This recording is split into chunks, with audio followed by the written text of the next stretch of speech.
That was External Affairs Minister Dr. Jaishankar, one of the chief architects of the G20 Delhi summit and the success therein. Let me now try and dissect that interview. I have two very special guests who are joining us. Kanwal Sibbal was a long-time colleague of Dr. Jaishankar in the Foreign Service, former Foreign Secretary. And I'm also joined by Victor Gao, the chair at the Soochow University. Kanwal Sibbal, let me start with you first. Of course, everybody's analyzed the whole joint statement, particularly on the Russia-Ukraine war. The justification or the defense from the External Affairs Minister, you heard him, basically saying or are addressing these concerns about dilution of language, not mentioning Russia directly, is two things. One, that look, every declaration is new and it has to reflect the current circumstances. So the Delhi Declaration can't just copy-paste the lines from the Bali Declaration when it comes to the Russia-Ukraine war, because the situation of the war itself has changed, number one. And number two, he's also, without naming those countries, has said that, you can't, on the one hand, say that this thing has affected all of us. It's one of the most important things, but I will not capture it in the joint statement. So I think he's addressing both sides, both concerns in the West about dilution of the language, including Ukraine, and concerns with Russia and China, saying, how can it not be captured? You have to have that in the joint statement. And they had 7 paragraphs of it in the joint statement. Well, I think the External Affairs Minister has quite rightly pointed out the dynamism behind this compromise language on Ukraine. But the fact of the matter is that Russia had made it very clear that it would no longer accept the language that was included in the Bali Declaration. And China has been supportive of that position. The West all along, till the last minute, made it very clear that unless Russia is condemned and the language that they want is not included in the joint declaration, they will not allow a joint document to emerge. So it was a standoff. I think what then worked in favor of a compromise were a few things. One was, quite rightly, the host was India. The host was the Prime Minister of India. And I think there was a desire not to make this G20 under our presidency a failure, because it would have amounted to a failure if no joint declaration had been issued. And it would have affected, certainly in some ways, the dynamism of our ties with the West. And I think if President Biden was present on the spot, and they are the driving force behind this. Yeah. And if he stood firm that he will not budge unless he got the language he wanted, actually it meant really that he's not terribly concerned about how it might affect India's position, India's prestige, Prime Minister's personal prestige, as well as the impact on Indo-US relations.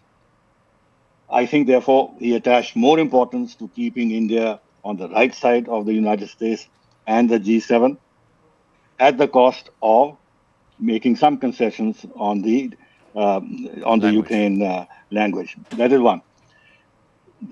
The Russians have also compromised in the sense that while Russia has not been mentioned by name at all, but there are indirect allusions to Russia. The many principles that have been put there, which the West can interpret as being directed against Russia. In fact, the Western line, as that of Jake Sullivan and President Macron, is that the West actually got what it wanted because it put into the text all that they wanted in terms of countries not violating the UN Charter or acquiring territories by force, and etc., etc. And the Russians went along so long as they were not targeted directly by name. That is second. Third, which is very important, I think, is that the West, the G7, wants the G20 to survive. They see that alternative platforms are emerging on the international scene, especially with the recent expansion of BRICS. And with a whole host of countries which are waiting in the line to join BRICS, and no Western country is present in the BRICS. And therefore, you have an alternative platform where the agenda is not dictated by the West, which doesn't have the priorities of the West. Okay.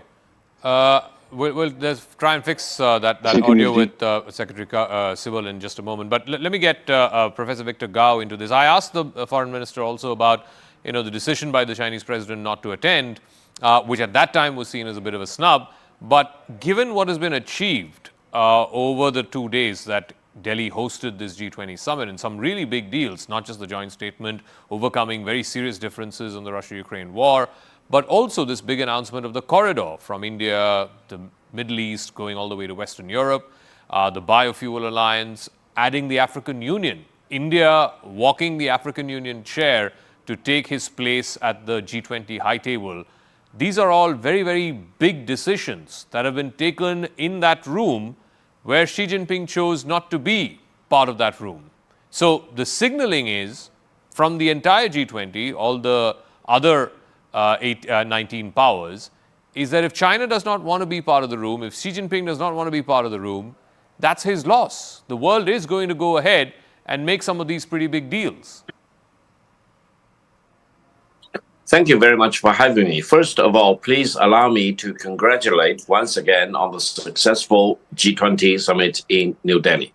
And personally, I would like to thank and congratulate the Indian government and Prime Minister Modi, the foreign minister, and all the Indian friends for pulling this off. It's a wonderful summit and it deserves full recognition from all the countries involved. The third point is that China attaches great importance to G20 as well as the summit meeting in G20. China sent its premier, who is a member of the Standing Committee of the Politburo, very, very important person, and mandated to take care of the economic affairs of China.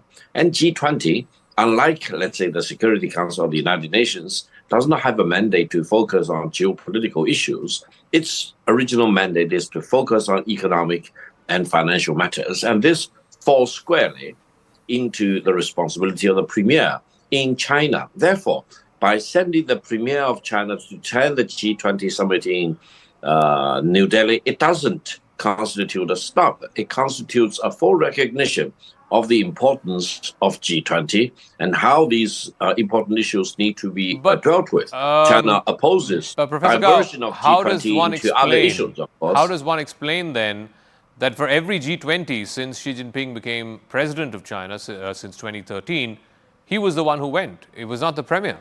This was the first time that he didn't come for a G20. It was the premier who went. How do you explain that? Well, Mr. Li Qiang became the new premier in March 2023. He is very new in his job, and he has the full trust and confidence of General Secretary and President Xi Jinping.